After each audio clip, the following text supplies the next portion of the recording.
जब कोई हस्तक्रिया करता है तो उसके सीधे कलेजे पर धक्का लगता है, हार्ट अटैक कहते हैं। वही कारण होता है, वीर चरण ही उसका प्रधान कारण होता है। इस धातु से दौर्बल्य, प्रमेह, स्वप्न में, मनोमेह बड़े कठिन कठिन रोग घेर लेते हैं। पक्षघात, ग्रंथिवात, संधिवात, अपस्मार, मिर्गी, पागलपन, भीषण भीषण पीड़ाएं शरीर में, न जाने कितने निंदनीय रोग इस क्रिया के द्वारा होने लगते हैं। इसलिए प्रत्येक उपासक को, चाहे वो गृहस्थ मार्ग का हो या विरक्त मार्ग का हो, बिल्कुल ऐसी क्रिया ना करे।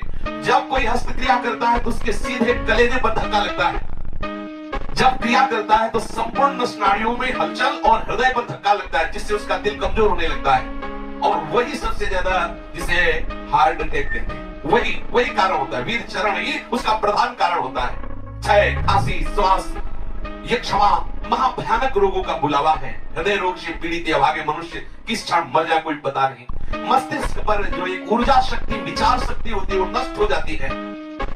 जो ये हस्त क्रिया को करते हैं उनको देखते ही पता चलता है, करते हैं कुछ ऐसे लक्षण होते हैं जिनको देखने से ही पता चलता है ये सब वो प्रतिपल अपने आप को चौपट कर रहे हैं। कितना पागलपन है, आप अपने जीवन को नष्ट कर रहे हैं। पागल खाने में अगर देखा जाए तो 5 आदमी ऐसे मिलेंगे 100 में जो किसी अन्य घटना से पागल हुए, 95 ऐसे मिलेंगे जो विषय के कारण पागल हुए, जिन्होंने ब्रह्मचर्य को छीन किया है और उनकी मेधा शक्ति कमजोर हो गई और पागल हो गए। ये व्यभिचार प्रवृत्ति किसी भी लायक नहीं रहती। सैकड़ों पागल खाने में जांच करने पर ज्ञात हुआ है कि जितने भी पागल हैं उनमें से 95 केवल इस बात से पागल है, भ्रष्ट आचरण से। आप परिश्रम युक्त, साधना युक्त आप रहिए। ये आजकल के माता पिता स्वयं सावधान नहीं, बच्चों के सामने ऐसी चेष्टाएं करते हैं कि उनकी सामर्थ्य नहीं कि अपने बच्चों को रोक सके। वो समझते हैं कि बच्चों से ये बातें करना ठीक नहीं है।